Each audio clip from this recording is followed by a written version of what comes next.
नमस्कार साथियों, आप सभी का स्वागत है एजुकेशन लाइन में। दोस्तों, आज की वीडियो में हम कक्षा 8वीं के लिए बोर्ड के द्वारा जारी किया गया जो मॉडल पेपर था उसका सॉल्यूशन देखने वाले हैं।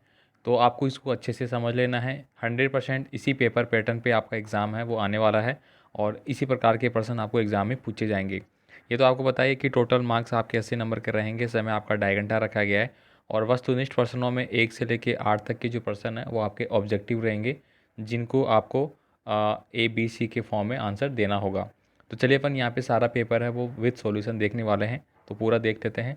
इसके अलावा आपसे रिक्वेस्ट रहेगी, आप नए हैं तो चैनल पे सब्सक्राइब जरूर कर लेना, वीडियो अपने दोस्तों के साथ भी शेयर कर देना। और अगर आपको इस पेपर की पीडीएफ फाइल चाहिए तो इस पेपर की पीडीएफ फाइल है वो हमारे ऐप पे अपलोड की गई है, वहाँ से आप इसको देख लेना, वहाँ आपको मिल जाएगी।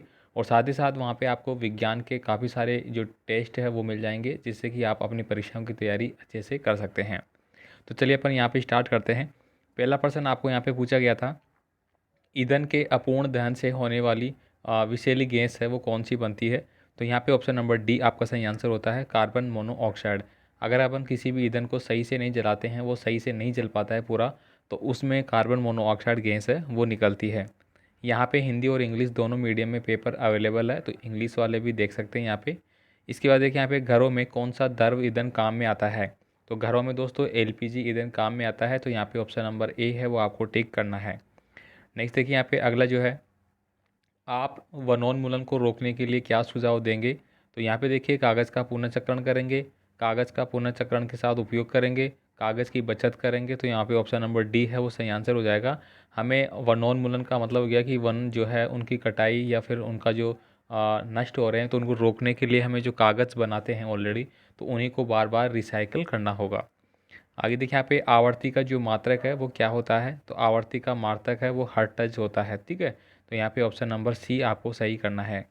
आगे देखिए, आवासीय क्षेत्रों में ध्वनि प्रदूषण कम करने हेतु आप अपने मित्र को निम्न में से क्या सुझाव देंगे। तो यहाँ पे ये सारे सुझाव है वो उनको दिए जाएंगे, तो ऑप्शन नंबर डी है वो आपको टिक करना होगा। नेक्स्ट देखिए यहाँ पे अगला है, निम्न में से कौन सा पदार्थ विद्युत का सुचालक है। अब देखिए यहाँ पे एल्यूमिनियम विद्युत का सुचालक है। रबड़ में कोई करंट नहीं आता, लकड़ी में करंट नहीं आता, प्लास्टिक में करंट नहीं आता, तो ये होंगे नहीं। तो यहाँ पे ऑप्शन नंबर बी है वो सही आंसर हो जाता है। गैस बर्नर, साइकिल का हैंडल, पहियों के रिम आदि पर क्रोमियम का विद्युत लेपन क्यों किया जाता है। तो यहाँ पे उपयुक्त सभी सही आंसर रहेगा। क्रोमियम चमकदार होती है इसलिए उसका लेपन करते हैं। यह संक्षारित होती है, इस पर जंग नहीं लगता इसलिए। यह खरोंचों का प्रतिरोध करती है, मतलब कोई भी अगर गाड़ी कई बार गिर जाती है तो अचानक उस पर खरोंच नहीं आते इतने, और वो दिखते भी नहीं हैं, ठीक है। इसके बाद देखिए यहाँ पे अगला जो है, आप निम्न में से किसे घर्षण द्वारा आसानी से आवेशित नहीं कर सकते। तो तांबे की वस्तु को आसानी से आवेशित नहीं कर सकते।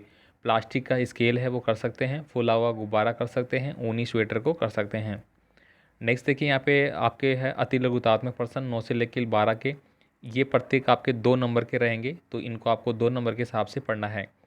यहाँ पे देखिए 9 नंबर में आपको निम्न में से सिंचाई के पारंपरिक और आधुनिक साधनों को सारणी में लिखना है। यहाँ पे देखिए मोट, ट्रिप तंत्र, ढेकली, छिड़काव तंत्र और रहर, इनको आपको इसमें लिखना होगा। तो यहाँ पे देखिए पारंपरिक जो संसाधन है वो मोट हो जाता है, ढेकली और रहट हो जाता है, और वर्तमान आधुनिक में छिड़काव है और ड्रिप पद्धति है। आगे देखिए, प्रतिजैविक औषधियों के निर्माण में आप किसका उपयोग करेंगे। तो जीवाणु और कवक का उपयोग किया जाएगा यहाँ पे। तो इस प्रश्न में आपको ये आंसर लिखना है। ऐप पे दोस्तों पूरा पेपर जो मिलेगा सॉल्यूशन के साथ मिलेगा, और आप उसको अपने हिसाब से जूम या छोटा करके भी देख पाएंगे। साथ ही साथ सामाजिक विज्ञान के जो मॉडल पेपर है उनका भी सॉल्यूशन आपको मिल जाएगा, और उनका भी टेस्ट है वो आपको ऐप पे मिल जाएगा, जहाँ से आपको सभी को कर लेना है। आपको सभी चैप्टरों के टेस्ट वहाँ पे मिल जाएंगे। यहाँ पे देखिए एलपीजी और सीएनजी का पूरा नाम है वो आपको लिखना है। एलपीजी का हो जाएगा द्रवित पेट्रोलियम गैस, और सीएनजी का हो जाएगा संपीड़ित प्राकृतिक गैस। आगे देखिए यहाँ पे जो खिलाड़ी होते हैं वो किलेदार जूते का उपयोग क्यों करते हैं। तो यहाँ पे देखिए खिलाड़ी किलेदार जूते का उपयोग क्यों करते हैं। तो व्याख्या है यहाँ पे कि स्पाइक्स के कारण पैर व मैदान की सतह के मध्य घर्षण बल बढ़ जाता है, तथा यह सतह पर दौड़ना आसान हो जाता है और फिसलने का भय नहीं रहता है, इसलिए वो खिलाड़ी इसका उपयोग करते हैं। अब देखिए यहाँ पे 13 नंबर का जो प्रश्न है उसमें आपको कॉलम ए और कॉलम बी को मिलान करना है। रासायनिक उर्वरक यानी कि दोस्तों यूरिया, एवं सुपर जो फास्फेट होते हैं वो रासायनिक यूरिया उर्वरक में आते हैं। कार्बनिक खाद की बात करें तो पशुओं का अपशिष्ट, गोबर, पादप अवशेष, ये कार्बनिक कहलाता है। खरीफ की फसल यहाँ पे चावल, मक्का हो जाएगी। और थ्रेसिंग द्वारा अनाज के दानों को भूसे से अलग किया जाता है। आगे देखिए, नाइट्रोजन स्थिरीकरण में राइजोबियम जीवाणु के महत्व को आपको समझाना है। तो इसका आंसर आपको यहाँ पे विस्तार से यहाँ पे दिया गया है, तो आप इसका स्क्रीनशॉट लेके इसको पढ़ सकते हैं। एग्ज़ाम में आपको इसी प्रकार से पेपर के नीचे जो नंबर होंगे वहीं पे लिखना होगा, ठीक है। इसके बाद देखिए यहाँ पे सत्य और सत्य वाले प्रश्न आपके आते हैं। तो पहला है, जीवाश्म ईंधन समाप्त होने वाले संसाधन है, तो बिल्कुल सही है, ये बात सत्य है। कोयला व पेट्रोलियम असीमित संसाधन है, तो ये बात गलत है, इसलिए इसके सामने असत्य लिखा गया है। कोलतार विभिन्न पदार्थों का मिश्रण होता है, तो ये बात भी सत्य है।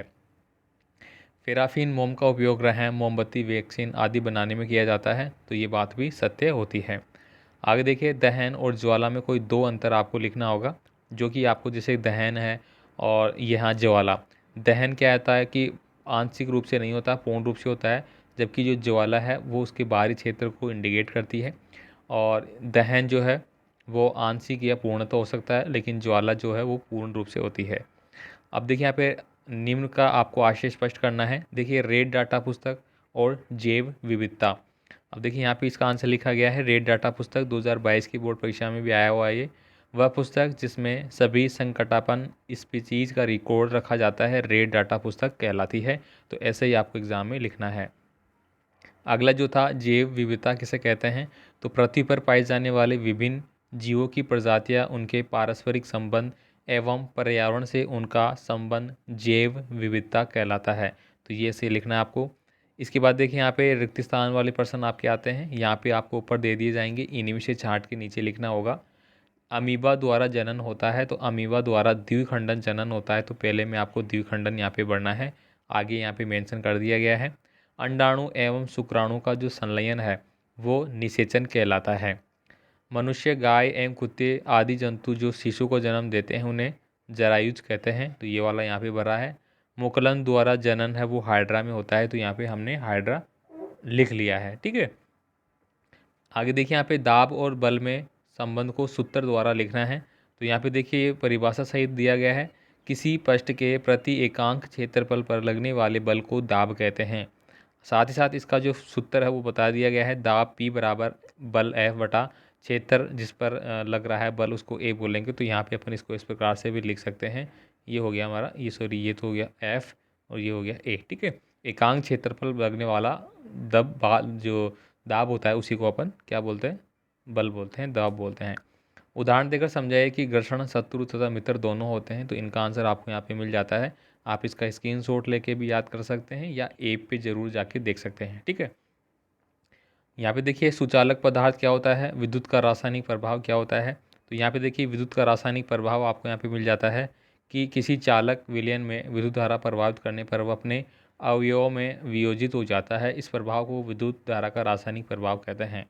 रासायनिक प्रभाव का उपयोग यहाँ पे देखिए, गहनों पर सोने चांदी की परत चढ़ाने के लिए करते हैं।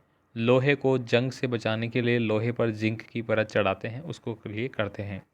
अब देखिए, अपने नेत्रों की उचित देखभाल करने के दो सुझाव देने हैं, तो ये आप स्वयं देंगे।